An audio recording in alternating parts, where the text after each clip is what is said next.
A Maryland school district sees a massive jump in gender ideology garbage, a 500% jump to be exact. Couldn't have anything to do with groomers, could it? Nah. I'm Jazz Borganzo, and this is What's Next.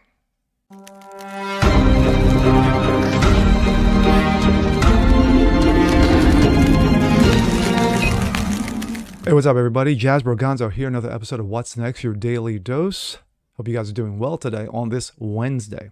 Well, with everything going on, including a couple of big announcements, you still have Groomerville making its way throughout the country, but trying to do it subtly and behind the scenes. Well, one district in the East Coast, Maryland to be exact, sees a massive spike of 500% in gender ID garbage. Again, we visit Groomerville. Let's take a look. This comes out of the Post-Millennial. Maryland's largest school district sees a 500% increase in non-binary trans students. Gee, it wouldn't have anything to do with trends, would it? Nah. Montgomery County Public Schools, Maryland's largest public school district, saw a 582% increase in the number of students identifying as gender nonconforming in the last 2 years. Not 5, not 10, 2.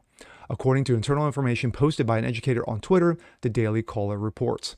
The data comes from forms schools counselors are required to fill, and whenever a student comes to them to talk about issues related to, quote, gender identity.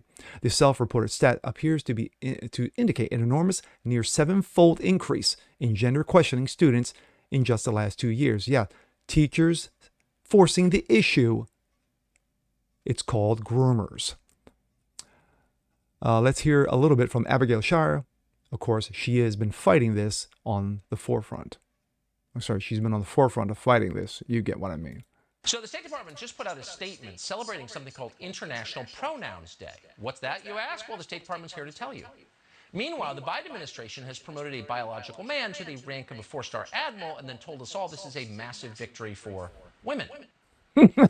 So are people with a traditional science-based Dick view of Levine. biological You gotta love it, sex dude. losing the war on whether biological sex actually exists? The person we know who's thought most deeply about this question and risked the most to give her opinions about it in public is Abigail Shrier. She's got a brand new column on this in the Washington Examiner. We're happy to have her on tonight. Abigail Shrier, thanks so much for coming on. So you think that people who believe in the science of biological sex are losing? Why?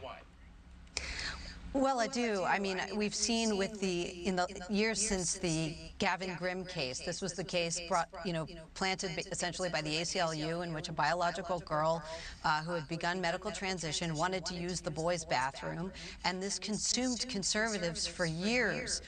There were a flurry of bathroom bills that all failed, and the case was eventually decided in Gavin Grimm's favor.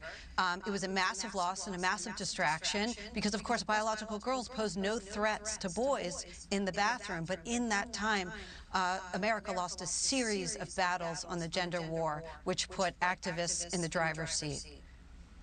The reality of biological sex is at the center of human civilization. It's at the center of the joy in most people's lives. And for those who want to check it out, the bathroom bill in North Carolina did pass, but sadly, it was a watered-down version of what it should have been. Organized, sincere, vigorous opposition to these changes. Well, I believe we're going to see that very soon. I've been in touch since March when I testified against the Equality Act with Senator Tom Cotton's office. And I believe he will sponsor legislation very soon to stop schools from going behind parents' backs and giving their kids new gender identities and new names and then conspiring to keep this from parents. Exactly. The information was shared accidentally by Quince Orchard High School acting principal Alicia Everhart Bliss, who tweeted about the amazing kickoff event for the first in-person MCPS Pride Alliance meeting hosted by her school. And of course, she tweeted it out. Groomerville. The data and one of the photographs shared show that during the 2019-20 school year, a total of 35 students reported gender nonconformity to a counselor, including 4 in elementary school, 19 in middle, 12 in high. During the 2020-21-22 season school year, the total number had increased to 239, including 18 elementary, 129 in middle school, and 92 in high. Gee, I wonder why the spike. Of the 423 students who filled out the forms with counselor, 45% identify themselves as non-binary, again, coerced indoctrination. The data was collected across 84 schools, which included 20 elementary schools. Like many school districts across the U.S. and Canada, Montgomery County School District instruct teachers to withhold a child's self-declared transgender identity from the parents unless the child gives permission. Oh, because it's the child who has parental rights. Oh, I'm sorry. That's the parents. According to the Daily Caller, the form used to collect the data states that the parents can be involved only, quote, if the student states that the parents are aware and supportive. You know, because God forbid they believe in a man and a woman only. Oh no, we can't have that. So the kid's like, yeah, mom and dad, I'm not telling you squat. In a statement to the Daily Caller, Bethany Mandel, a conservative activist and parent in the Montgomery County area, said that the data shows an explosion of gender-confused children.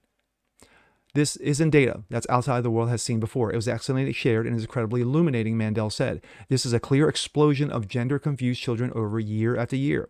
It's a clear majority. The majority of those who are legitimate children, middle school and below. This isn't a Montgomery County problem. It's a nationwide, and we're just able to get a glimpse of the data here. The fact of the matter is that people like Matt Walsh, who have exposed this, and I mean to a national media level. Check out the situation that's going on in Vanderbilt hospitals in regarding to cutting little Johnny balls off and Mary's breasts. Of course, that is a situation that's being taken up in Congress right now to make sure that gets banned across the country, and rightly so. But yet, you got teachers still running around on TikTok talking how great they are, telling 3-year-olds, yeah, Johnny, you are actually Jane, and Jane, yeah, sure, you can be Johnny. But don't tell the parents. Shh. No, we can't have that. So again, indoctrination, brainwashing, confused children, elementary, middle, and high school. And Maryland is one of the biggest purveyors of this evil, of this demonic trash that is being shoved down the kids' throats and basically telling the parents, fuck you in the process. Anybody who's watching this is in Maryland, is in Montgomery County, yeah, mom and dad, you may want to get up one day and head over to schools in that district, and let your voices be heard that my kids are not going to be taught this trash, and I want to know as a parent. And with that being said, I'm Jasper Gonzo. This is What's Next. Want to see more just like this? Please leave a comment below. Like it, share it, subscribe to it. And we'll catch you guys on the next one. Peace.